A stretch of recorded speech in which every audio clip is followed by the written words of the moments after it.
ಕ್ಷೇತ್ರದಲ್ಲಿರೋಲ್ಲ ಕಳೆದ 10 ವರ್ಷಗಳಿಂದ 5-6 ವರ್ಷಗಳಿಂದ ನಾವು ಯಾವಾಗಲೂ ನಿರಂತರವಾಗಿ 51ರಿಂದ ಜನಗಳ ಜೊತೆ ಇದ್ದೇವೆ, ರಾಷ್ಟ್ರದ ಜೊತೆಗಿದ್ದೇವೆ, ದೇಶಕ್ಕೋಸ್ಕರ ಬದುಕ್ತಾ ಇದ್ದೇವೆ. ದೇಶ ಮೊದಲು ಅಂತ ಹೇಳಿದಂಥ ಪಾರ್ಟಿ ಭಾರತೀಯ ಜನತಾ ಪಾರ್ಟಿ. ವ್ಯಕ್ತಿಗತವಾದಂಥ ಯಾವುದೇ ರೀತಿಯ ಚಟುವಟಿಕೆಗಳಿಗೆ ಭಾರತೀಯ ಜನತಾ ಪಾರ್ಟಿ ಯಾವತ್ತೂ ಕೂಡ ಭಯಪಟ್ಟಿಲ್ಲ. ಹಾಗಾಗಿ ಕಾಂಗ್ರೆಸ್ಸು ಈ ದೇಶಕ್ಕೆ ಮಾಡಬಾರದು ಮಾಡಿತು. ಭಯೋತ್ಪಾದಕರಿಗೆ ಶಕ್ತಿಯನ್ನು ತಂದುಕೊಡ್ತು. ಭಯೋತ್ಪಾದಕರಿಗೆ ಶಕ್ತಿ ನೀಡಿದ್ದೆ ಕಾಂಗ್ರೆಸ್. ಇಂದಿರಾ ಗಾಂಧಿ ಹತರಾಗಿದ್ದೆ ಅವರಿಂದ, ರಾಜೀವ್ ಗಾಂಧಿ ಹತರಾಗಿದ್ದೆ ಅವರಿಂದ, ಭಯೋತ್ಪಾದಕರಿಂದ. ಹೀಗೆ ಭಯೋತ್ಪಾದಕತೆಯನ್ನೇ ತಮ್ಮ ಜೀವಾಳವನ್ನು ಮಾಡಿಕೊಂಡಂಥ ಕಾಂಗ್ರೆಸ್ ಇವತ್ತು ಸರ್ವನಾಶ ಆಗ್ತಾ ಇದೆ. ಇಡೀ ದೇಶ ಇವತ್ತು ಚೆನ್ನಾಗಿದೆ. ಇಡೀ ಜಗತ್ತು ಭಾರತದ ಕಡೆ ನೋಡುವಾಗ ಮಾಡಿದ್ದು ನರೇಂದ್ರ ಮೋದಿ ಅವರು. ಇಡೀ ಜಗತ್ತು ಭಾರತದ ಕಡೆ ಇವತ್ತು ನರೇಂದ್ರ ಮೋದಿ ಅವ್ರ ಕಡೆ ಭಾರತದ ಕಡೆ ನೋಡ್ತಾ ಇದೆ ಅಂತ ಹೇಳಿದ್ರೆ ಅದಕ್ಕೆ ವೈಚಾರಿಕತೆ ನೆಲೆಗಟ್ಟು ಕಾರಣ. ಅದಕ್ಕೆ ಮೊನ್ನೆ ನಡೆದಂಥ ಜನವರಿ 22 ನಡೆದಂಥ ಈ ದೇಶಕ್ಕೆ ಕೊಡುಗೆಯಾಗಿ ಏನು ಕೊಟ್ಟರು? ಶ್ರೀರಾಮಚಂದ್ರನ ದೇವಾಲಯ, ಕಾಶಿ ವಿಶ್ವನಾಥನ ಕಾರಿಗಳಾರ್,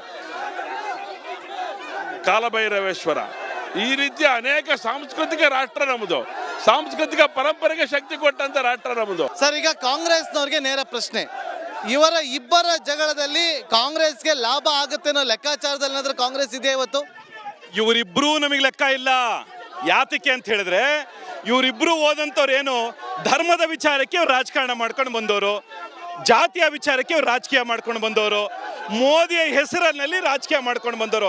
ಯಾಕೆ ಇವರಿಬ್ರು ನಮಗೆ ಥ್ರೆಟನ್ ಅಂತ ಹೇಳಿದ್ರೆ ನಾವು ಜನಗಳ ಪರವಾಗಿ ನಿಂತಂಥವ್ರು, 5 ಗ್ಯಾರಂಟಿಗಳ ಮೇಲೆ ನಿಂತಿರ್ತಕ್ಕಂಥವ್ರು, ಇದ್ರ ಜೊತೆಗೆ ಮತ್ತೆ 25 ಗ್ಯಾರಂಟಿಗಳನ್ನ ಕೊಡ್ತೀವಿ ಅಂತಕ್ಕಂಥವ್ರು. ಹಾಗಾಗಿ ನಮಗೆ ಇವರಿಬ್ರು ಲೆಕ್ಕಾಚಾರ ಇಲ್ಲ. ಇವರಿಬ್ರು ಅಭಿವೃದ್ಧಿ ವಿಚಾರ ಯಾರು ಮಾತಾಡ್ತಾ ಇಲ್ಲ. ನೋಡಿ, ನೀವೇ ನೋಡ್ತಾ ಇದ್ದೀರಾ. ಇವರಿಬ್ರು ಏನಿದ್ರು ಇವರು ಕೂಡ ಧರ್ಮದ ವಿಚಾರ ಮಾತಾಡ್ತಿದ್ದಾರೆ. ಬಲಗಡೆ ಈಶ್ವರಪ್ಪನವ್ರು ಕೊಡೋರು, ಎಡಗಡೆನೂ ಕೂಡ ಧರ್ಮದ ವಿಚಾರಕ್ಕೆ ಮಾತಾಡ್ತಿದ್ದಾರೆ. ಅಭಿವೃದ್ಧಿ ವಿಚಾರಕ್ಕೆ ಮಾತಾಡ್ರಯ್ಯ. ನಿಮಗೆ ಕೊಟ್ಟಿರ್ತಕ್ಕಂಥದ್ದು 10 ವರ್ಷ ನಿಮಗೆ ಕೊಟ್ಟಿರಲಿಲ್ಲ ಅವಕಾಶ. ಈ ವಿಚಾರ ಮಾತಾಡಿ. ನಾವು ಧರ್ಮದ ವಿಚಾರಕ್ಕೆ ಎಂದೂ ಮಾತಾಡಿಲ್ಲ. ಇವತ್ತು ಜಾತಿ ವಿಚಾರಕ್ಕೆ ಮಾತಾಡ್ತಾ ಇಲ್ಲ. ಇವತ್ತು ನಾವು ಮಾತಾಡ್ತಿರ್ತಕ್ಕಂಥದ್ದು ಏನೇ ಇದ್ರೂ ಕೂಡ ನಮ್ಮ ಗ್ಯಾರಂಟಿಗಳು, ನಮ್ಮ ತತ್ವ ಸಿದ್ಧಾಂತಗಳು, ನಮ್ಮ ಸೆಕ್ಯುಲರ್ ಓಟ್ಗಳು ಮಾತ್ರ ವಿಚಾರವಾಗಿ, ಅದ್ರ ಜೊತೆಯಾಗಿ ನಾವು ಕುಟುಂಬ ರಾಜಕಾರಣ ಅಂತ ಎಲ್ಲರೂ ಕೂಡ ನಮಗೆ ಹೇಳ್ತಾ ಇದ್ರು. ರಾಹುಲ್ ಗಾಂಧಿ ಅವರು, ಸೋನಿಯಾ ಗಾಂಧಿ ಅವರು ಕೂಡ ಒಂದು ಅಧಿಕಾರ ತಗೊಳ್ದಲ್ಲಿದ್ರು ಕೂಡ ಇವತ್ತು ಎಷ್ಟು ಮಕ್ಕಳುಗಳು ವಿಚಾರವಾಗಿ ಕಣ್ಣೀರು ಮೊಸಳೆ ಕಣ್ಣೀರು ಇಬ್ರು ಆಗ್ತಾ ಇರೋದ್ರಿಂದ ನಮಗೆ ಇವರಿಬ್ರು ಥ್ರೆಟನ್. ನಮಗೆ ನಮ್ಮ ಅಭಿವೃದ್ಧಿಯ, ನಮಗೆ ಶ್ರೀರಕ್ಷೆ, ಅಭಿವೃದ್ಧಿ ವಿಚಾರಕ್ಕೆ ನಾವೆಲ್ಲ ಕೂಡ ಹೋರಾಟ ಮಾಡ್ತೀವಿ. 25 ಗ್ಯಾರಂಟಿಗಳನ್ನು ಕೂಡ ತರ್ತೀವಿ. 5 ಗ್ಯಾರಂಟಿಗಳು ಕರ್ನಾಟಕ ರಾಜ್ಯದಲ್ಲಿ ಕೊಟ್ಟಿದೆ. ಮುಂದಿನ ದಿನಗಳಲ್ಲಿ ಇನ್ನು 25 ಗ್ಯಾರಂಟಿಗಳು ಏನಿದೆಯೋ ಆ ವಿಚಾರವಾಗಿ ನಾವು ಬದ್ಧತೆ. ಮೋದಿ ಫೋಟೋ ಇಟ್ಕೊಂಡು ಓಟ್ ಕೇಳ್ತಾ ಇದ್ರಿ, ಇವರು ಮೋದಿ ಅವ್ರ ಫೋಟೋ ಇಟ್ಕೊಂಡು ಓಟ್ ಕೇಳ್ತಾವ್ರೆ.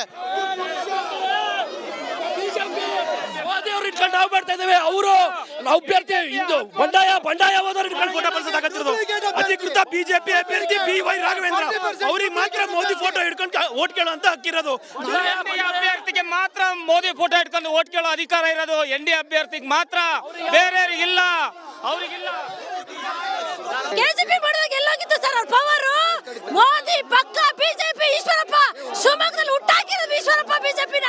ಇಲ್ಲೇನ್ ನಾಯಕರುಗಳು ಬೆಳೆದಿದ್ದಾರೆ, ಅವ್ರನ್ನ ಬೆಳೆಸಿದ್ದ ಈಶ್ವರಪ್ಪ.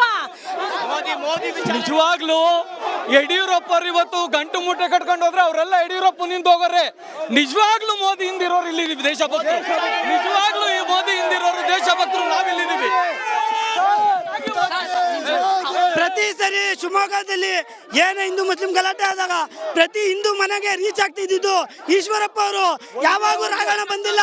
ಮೋದಿ ಅಂತಲ್ಲ, ಪ್ರಮೋದ್ ಮುತಾಲಿಕ್ ಕೇಸ್ ಹಾಕಿದ್ರು. ಪ್ರಮೋದ್ ಮುತಾಲಿಕ್ ಹೇಳಿದ್ದಾರೆ ಮೋದಿ ಓಟ್ ಹಾಕಿ ಚಪ್ಪಲಿ ತಗೊಂಡು ಹೊಡಿ ಅಂತ ಹೇಳಿದ್ರು ಪ್ರಮೋದ್ ಮುತಾಲಿಕ್. ಅದ್ ನೆನಪಡ್ಕೊಬೇಕು, ಅವರು ನಿಜವಾಗ್ಲೂ ನೆನಪಡ್ಕೊಬೇಕು. ಇಬ್ರು ನೋಡಿ, ಇವ್ರ ಪರಿಸ್ಥಿತಿ ಯಾವ ತರ ಇದೆ ಅಂದ್ರೆ ಶಿಸ್ತಿನ ಪಕ್ಷ ಬಿಜೆಪಿ ಅಂದ್ರೆ ಡಿಫ್ರೆಂಟು ಅಂತ ಎಲ್ಲ ಹೇಳ್ತಾ ಇದ್ರು. ಇವತ್ತು ಕರ್ನಾಟಕ ರಾಜ್ಯ ಉಸ್ತುವಾರಿ ಆಗಿರ್ತಕ್ಕಂಥ, ಕೇಂದ್ರದ ಉಸ್ತುವಾರಿ ಬಿಜೆಪಿಯ ಉಸ್ತುವಾರಿ ಹೇಳ್ತಾರೆ ಎಂತ ಮೋದಿ ಫೋಟೋನ ಯಾರು ಬೇಕಾದ್ರೆ ಹಾಕೊಂಡು. ಅಂದ್ರೆ ಯಾರು ಅಧಿಕೃತ ಅಭ್ಯರ್ಥಿ? ಯಾರು ಈ ಶಿವಮೊಗ್ಗ ಲೋಕಸಭಾ ಕ್ಷೇತ್ರದ ಅಧಿಕೃತ ಅಭ್ಯರ್ಥಿ ಯಾರು? ಮೋದಿಯ ಪರವಾಗಿ ಇರ್ತಕ್ಕಂಥ ಸ್ಪರ್ಧೆ ಇರ್ತಕ್ಕಂಥವ್ರು ಯಾರು ಅಂತಕ್ಕಂಥದ್ದು ಈಗ ಹೇಳ್ಬೇಕೀಗ. ಯಾವುದೇ ರೀತಿಯ ಅನುಮಾನಗಳು ಬೇಡ. ರಾಘವೇಂದ್ರ ಅವರು ಗೆದ್ದ ತಕ್ಷಣ ಮುಂದಿನ ದಿನಗಳಲ್ಲಿ ಇನ್ನೂ ಉನ್ನತ ಮಟ್ಟಕ್ಕೆ ಹೋಗ್ತಾರೆ. ಹಾಗಾಗಿ ಅಭಿವೃದ್ಧಿ ಅತ್ಯಂತ ಯಶಸ್ವಿಯಾಗಿ ರಾಜ್ಯದ ಅಭಿವೃದ್ಧಿನೂ ಕೂಡ ಆಗುತ್ತೆ, ದೇಶದ ಅಭಿವೃದ್ಧಿನೂ ಕೂಡ ಆಗುತ್ತೆ. ಹಾಗಾಗಿ ರಾಘವೇಂದ್ರ ಅವರು ಹೀಗೆ ಹೇಗೋ ಬೆಳೆದು ಬಂದವರಲ್ಲ ಅವರು. ಸರ್, ಈಗ ಅಲ್ಲಿ ಬಿಜೆಪಿ ಒಂದು ಪ್ರಶ್ನೆ ಕೇಳ್ತಾ ಇದ್ರು. ಗೀತಾ ಶಿವರಾಜ್ ಕುಮಾರ್ ಅವರು ಎಲೆಕ್ಷನ್ ಇದ್ದಾಗ ಶಿವಮೊಗ್ಗ ಬರ್ತಾರೆ, ಸೋತ್ರೆ ಬೆಂಗಳೂರಿಗೆ ಹೋಗ್ತಾರೆ, ಎಲೆಕ್ಷನ್ ಇದ್ರೆ ಬರ್ತಾರೆ, ಸೋತ್ರೆ ಹೋಗ್ತಾರೆ ಅಂತೇಳಿ. ಯಾಕೆ ಈ ಆರೋಪ? ಗೀತಾ ಶಿವರಾಜ್ ಕುಮಾರ್ ಇದಕ್ಕಿಂತ ಮುಂಚೆನೂ ಒಂದ್ಸಲ ಚುನಾವಣೆ ನಿಂತಿದ್ರು. ಈಗ ಗೀತಾ ಶಿವರಾಜ್ ಕುಮಾರ್ ಮತ್ತೊಮ್ಮೆ ಬಂದು ಚುನಾವಣೆ ನಿಂತಿರ್ತಕ್ಕಂಥವ್ರು. ಗೀತಾ ಶಿವರಾಜ್ ಕುಮಾರ್ ಅವರು ಕೂಡ ಶಿವಮೊಗ್ಗ ನಗರದಲ್ಲಿ ಹೋಗಿರ್ತಕ್ಕಂಥವ್ರು. ಅವ್ರ ತಂದೆ ಬಂಗಾರಪ್ಪನವ್ರ ಹೆಸರು ಸೂರ್ಯಚಂದ್ರ ಎಷ್ಟು ಸತ್ಯನೋ ಅಷ್ಟೇ ಸತ್ಯ. ಬಂಗಾರಪ್ಪನವ್ರ ಹೆಸರು ಶಿವಮೊಗ್ಗ ಜಿಲ್ಲೆಯಲ್ಲಿ, ಶಿವಮೊಗ್ಗ ನಗರದಲ್ಲಿ, ಕರ್ನಾಟಕ ರಾಜ್ಯದಲ್ಲಿ ಆಶ್ರಯ, ಆರಾಧನಾ, ವಿಶ್ವವನ್ನು ಕೊಟ್ಟಿರ್ತಕ್ಕಂಥದ್ದು. ಸರ್, ಒನ್ ವರ್ಡ್ ಆನ್ಸರ್ ಬೇಕು ನನಗೆ. ರಾಘವೇಂದ್ರ ಅವ್ರನ್ನ ಈ ಕ್ಷೇತ್ರದ ಜನ ಯಾಕೆ ಗೆಲ್ಲಿಸ್ಬೇಕು? One word answer. ಶಿವಮೊಗ್ಗ ಜಿಲ್ಲೆಯ ಅಭಿವೃದ್ಧಿಗೆ, ದೇಶದ ಅಭಿವೃದ್ಧಿಗೆ, ಹಿಂದುತ್ವದ ಉಳಿವಿಗಾಗಿ. ಓಕೆ ಸರ್, ಗೀತಾ ಶಿವರಾಜ್ ಕುಮಾರ್ ಅವ್ರನ್ನ ಯಾಕೆ ಗೆಲ್ಲಿಸ್ಬೇಕು? ಅಭಿವೃದ್ಧಿ ವಿಚಾರಕ್ಕೆ ಗೆಲ್ಲಿಸಿ, ಸೆಕ್ಯುಲರಿಸಮ್ ವಿಚಾರಕ್ಕೆ ಗೆಲ್ಲಿಸಿ, ಶಿವಮೊಗ್ಗದ ಅಭಿವೃದ್ಧಿ ವಿಚಾರಕ್ಕೆ ಡಬಲ್ ಇಂಜಿನ್ ಸರ್ಕಾರ ಅಂತ ಹೇಳ್ತಿದ್ರಲ್ಲ, ಈಗಾಗಲೇ ತಮ್ಮ ಮಂತ್ರಿ ಆಗಿದ್ದಾರೆ.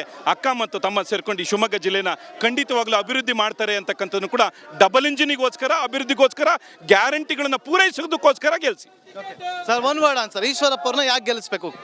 ರಾಷ್ಟ್ರೀಯವಾದ ಹಿಂದುತ್ವ, ಮೂಲ ಕಾರ್ಯಕರ್ತರಿಗೆ ಆಗಿರ್ತಕ್ಕಂಥ ಅನ್ಯಾಯಕ್ಕೆ ನ್ಯಾಯ, ಹಾಗೇನೆ ಒಂದು ಜಿಲ್ಲೆಯ ಸಮಗ್ರ ಅಭಿವೃದ್ಧಿಗೆ ಮತ್ತೆ ಏನಾದರೂ ಏಕತೆ ಮತ್ತು ರಾಷ್ಟ್ರೀಯತೆ ಇರಬೇಕು ಅನ್ನೋದಕ್ಕೆ ಈಶ್ವರಪ್ಪನವರ ಅವಶ್ಯಕತೆ ತುಂಬ ಇದೆ. ಹಾಗಾಗಿ ಈಶ್ವರಪ್ಪನವರ ಸರಿಸುಮಾರು 2 ಲಕ್ಷಕ್ಕೂ ಅಂತರಗಳಿಂದ ನಾವು ಗೆಲ್ಸ್ಕೊಳ್ತೀವಿ. ಈ ತ್ರಿಕೋನ ಸ್ಪರ್ಧೆಯಲ್ಲಿ ಗೆದ್ದು ಬರೋರು ಯಾರು ಅನ್ನೋದಕ್ಕೆ ರಿಸಲ್ಟ್ ಬರೋವರೆಗೂ ನಾನಾಗ್ಲಿ ನೀವಾಗ್ಲಿ ಪ್ರತಿಯೊಬ್ರು ಕೂಡ ಕಾಯಲೇಬೇಕು.